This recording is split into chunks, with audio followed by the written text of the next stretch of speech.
नमस्कार मित्रों। आज हम बात करेंगे कि कैसे बहुत सारे लोग सात्विक जीवन जीने के बाद भी उनको बड़ी बड़ी बीमारियां होती हैं। बहुत सारे साधु संत भी ऐसे हैं जिनको बीमारियां होती हैं। ऐसा क्यों होता है? हमारे आसपास भी ऐसे लोग मैंने देखे हैं कि जो पूरी तरह से सात्विक है, ईमानदार है, टाइम के बड़े पंक्चुअल है, फिर भी उनकी लाइफ में कुछ बड़ी बड़ी बीमारियाँ आई तो क्यों आई? तो हम सब जानते हैं कि सारी बीमारियां अधिकतर साइकोसोमेटिक होती हैं, हमारे इमोशन से आने वाली होती है, हमारे माइंड के कारण आती है।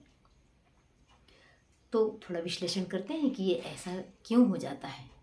अब आप देखिए, एक व्यक्ति है जो बहुत टाइम का पंक्चुअल है, वो सवेरे उठ जाता है और उसके घर के लोग आराम से उठ रहे हैं। तब उसके दिमाग में क्या आता है, ये लोग इतने देर तक क्यों सोते हैं, ये जल्दी क्यों नहीं उठते। उसको एक कुड़न सी होती है, अच्छा नहीं होता सोना, ये क्यों सोते रहते हैं। वो एक चीज़ हो गई। अब मान लीजिए वही व्यक्ति ऑफिस जाता है, स्कूल जाता है, कहीं जॉब पे जाता है और वहाँ और भी बहुत सारे लोग आते हैं, लेकिन वो भी आराम से उठ आते हैं, किसी को फिक्र ही नहीं कि हम लेट हो गए, और ये जो व्यक्ति है वो समय पे पहुँच जाता है। तो इसको बड़ी चिढ़ सी होती है कि क्या है, लोगों को टाइम की कोई कदर नहीं है, टाइम पे नहीं आते, शासकीय काम को मज़े से लेते हैं, कुछ करते नहीं हैं। इसके अंदर कुढ़न आ रही है, इसके अंदर इमोशन आ रहे हैं, ये इमोशन इसकी एनर्जी को डाउन करते हैं और इसको नकारात्मकता से भरने लगते हैं। ऐसी बहुत सारी चीज़ें हैं, वो खुद करता है लेकिन दूसरे लोग जब नहीं करते तो उसको ऐसा लगता है कि ये लोग क्यों नहीं कर रहे हैं, इन्हें भी तो करना चाहिए। तो ऐसे समय में वो कुछ ऐसे निगेटिव इमोशन को अपने अंदर संग्रहित करना शुरू करता है और वो स्टक हो जाता है लाइफ में, वो आगे ही नहीं बढ़ पाता। तो धीरे धीरे ये इमोशन जब संग्रहित होते हैं, धीरे से बीमारी का रूप धारण कर लेते हैं। अब व्यक्ति को लगता है मैं तो सब कुछ अच्छा कर रहा हूँ, मेरे साथ क्यों हो रहा है ऐसा, मैंने तो कहीं कोई गड़बड़ी नहीं करी, सात्विक खाना खाया, मेरा खाना भी इतना अच्छा है, मैं सब कुछ वही खाता हूँ जो खाना चाहिए, मैं बिल्कुल बाहर का कोई जंक फूड नहीं खाता, मैं सलाद खाता हूँ, मैं फल खाता हूँ, मैं बिल्कुल, मेरा रूटीन बहुत बढ़िया है, फिर मेरे साथ ये क्यों हो रहा है। वो हैरान है, परेशान है, लेकिन उसको पता नहीं है कि दूसरों को देखकर जो उसके इमोशन नेगेटिव होते हैं वो भी उसको इफ़ेक्ट करते हैं। ये तो कभी सोचा ही नहीं था।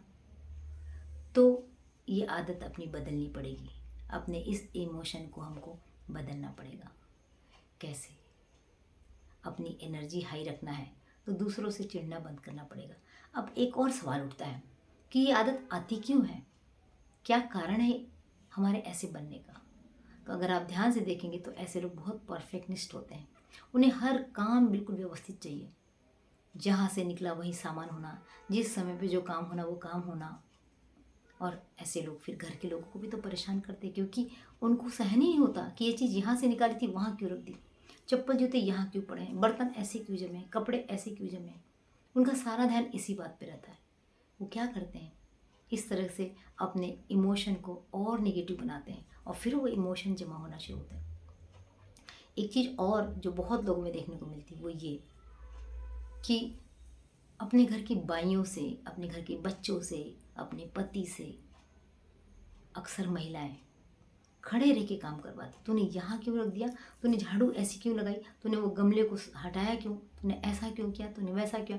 सारी एनर्जी कहाँ जा रही है उसकी, सारी एनर्जी जा रही है अपने आप को परफेक्शनिस्ट साबित करने में, दिखाने में। अरे चलता है, थोड़ा चलने दो, कोई फ़र्क नहीं पड़ता। लेकिन नहीं, उनको नहीं चलता।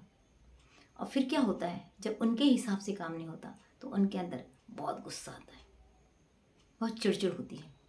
तब हमारे हार्मोन्स निकलते हैं। हम सबको मालूम है हमारी बॉडी पूरी केमिकली बनी हुई है, बहुत सारे हमारे अंदर केमिकल बनते हैं, कुछ हमारे लिए अच्छे होते हैं, कुछ हमारे लिए नुकसानदायक होते हैं, लेकिन दोनों हार्मोन का होना हमारे शरीर में जरूर है। तो यदि प्लस हार्मोन निकल रहे हैं, यानी कि पॉजिटिव हार्मोन निकल रहे हैं, उसको हम हैप्पी हार्मोन भी कहते हैं, तब तो हमारे लिए बहुत अच्छा है। लेकिन वहीं यदि निगेटिव हार्मोन्स निकल रहे हैं, कोलेस्ट्रॉल निकल रहा है, एस्ट्रोजन निकल रहा है, तो सोचिए क्या होगा। फिर हमारी बॉडी निगेटिवली रिएक्शन करेगी, हमारे बॉडी में बहुत सारा टॉक्सिन बनेगा और ये टॉक्सिन आगे जाके हमें और नुकसान करेगा। तो इस टॉक्सिन से बचना है तो सबसे पहले अपने इमोशन को बैलेंस करना पड़ेगा।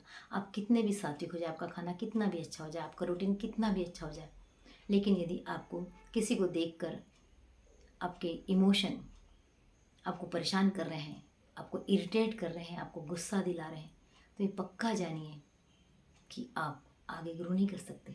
और निश्चित रूप से ये इमोशन जब संग्रहित होते जाएंगे, जमा होते जाएंगे, आपको स्टक कर देंगे।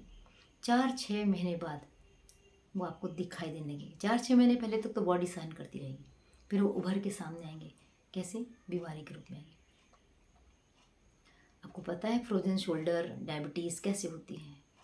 जब इमोशन को हम बैलेंस नहीं कर पाते, हम कुढ़ते रहते हैं, हम देखते रहते हैं कि वो व्यक्ति काम क्यों नहीं कर रहा, मैं इतना काम कर रहा हूँ, वो क्यों नहीं कर रहा। जब ये भावना हमारे अंदर आती है तो हमारे इमोशन निगेटिव हो जाते हैं, और फिर ये निगेटिव इमोशन जब हमारे अंदर जमा होते हैं तो हमें स्टक कर देते हैं। और ये स्टक इमोशन 4-5 महीने में एक बड़ी बीमारी का रूप धारण कर लेते हैं, क्योंकि प्रत्येक कोशिका में जा चुके होते हैं, प्रत्येक माइंड में जा चुके होते हैं। हमारी जितनी कोशिका है ना, हमारे उतने माइंड है। ब्रेन हमारे पास एक जरूर है, फिर वो ब्रेन को बता देते हैं कि हाँ ये बीमारी हुई है। फिर जब हम डॉक्टर के पास जाते हैं, जब हमें परेशानी होती, फिर डॉक्टर कोई बड़ी गंभीर बीमारी बताता है, कैंसर भी इसी तरीके से होने वाली बीमारी है। फिर हम सोचते हैं मैं तो गुटखा नहीं खाता, मैं तो पान नहीं खाता, मैं तो सिगरेट नहीं, बीड़ी नहीं, शराब नहीं, मेरा तो रूटीन इतना बढ़िया है, फिर मेरी किडनी क्यों फेल हुई, मेरी आँखों में प्रॉब्लम क्यों आया, मुझे इतनी बड़ी बीमारी क्यों हुई। हम सोचते रह जाते हैं, लेकिन इस सोच के पीछे केवल और केवल हमारे इमोशन है। यदि हमने अपने इमोशन को बैलेंस करना सीख लिया, सारी ज़िंदगी आसान है। तो खाने पीने से, रूटीन वर्क से भी ज़्यादा ज़रूरी है कि हम अपने इमोशन को बैलेंस करें, और इमोशन